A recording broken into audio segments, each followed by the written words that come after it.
പ്ലംബിങ്ങിൻ്റെ പരിപാടിയിലാണ്. പ്ലംബിങ്ങിന് pipe run ചെയ്യണം. Pipe കുഴിക്ക് ചാടിക്കാനുള്ള പരിപാടിയാണ്. അപ്പോൾ ലെവൽ ചെയ്തിട്ട് നമ്മൾ അവിടുന്ന് നൂല് പൈപ്പ് എവിടെ നിന്നാണ് വരാനുള്ളത് കുഴി വരെ നമ്മൾ എന്ത് ചെയ്യും, ഇങ്ങനെ നൂല് കെട്ടിയിട്ട് സ്ലോപ്പ് ക്ലിയർ ചെയ്തിട്ട് അടിയിൽ കോൺക്രീറ്റ് ഇട്ടിട്ട് അതിൻ്റെ മേലെ നേരെ പൈപ്പാണ് വെച്ച് കൊടുത്താൽ മതി. ഇത് ഇങ്ങനെയൊക്കെ ചെയ്യുമ്പോൾ ചില ആൾക്കാർക്ക് ഒരു തോന്നലുണ്ടാവും ഇതൊക്കെ പണി കൂടുതലല്ലേ എന്ന്.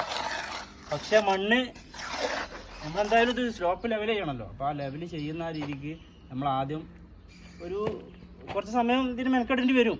ആ ഒരു സമയം നമ്മൾ ഇതിന് വേണ്ടി ചിലവാക്കിയാൽ പെട്ടെന്ന് പൈപ്പ് ഇട്ടുകൊണ്ട് നല്ല ക്ലിയറായിട്ട്, അതായത് സ്ലോപ്പ് എവിടെ ഒരു തുള്ളി ഒരനക്കം അങ്ങോട്ടും ഇങ്ങോട്ടും ഇല്ലാതെ നമുക്ക് ലെവൽ ചെയ്യാൻ വേണ്ടിയിട്ടാണ് നമ്മൾ ഈ പരിപാടി ചെയ്യുന്നത്. നമ്മൾ കണ്ടുപിടിച്ചൊന്നുമല്ല കേട്ടോ, കാലങ്ങളായിട്ട് ഓരോ ആളുകൾ ചെയ്തു പോരുന്ന സംഭവങ്ങളാണ്, നമ്മൾ പിന്തുടരുന്നതേ ഉള്ളൂ. സംഭവം ഒരു ഈസി മെത്തേഡാണിത്.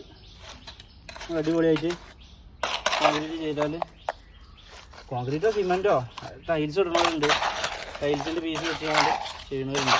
നമ്മളെന്തായാലും കോൺക്രീറ്റാണ് ചെയ്യൽ. ഇങ്ങനെ വെച്ചാൽ പരിപാടി ഫിനിഷ് ആവും. അപ്പോൾ അടുത്ത മെത്തേഡായിട്ട് നമ്മൾ അടുത്ത ദിവസം വരും. അപ്പോൾ ശരി.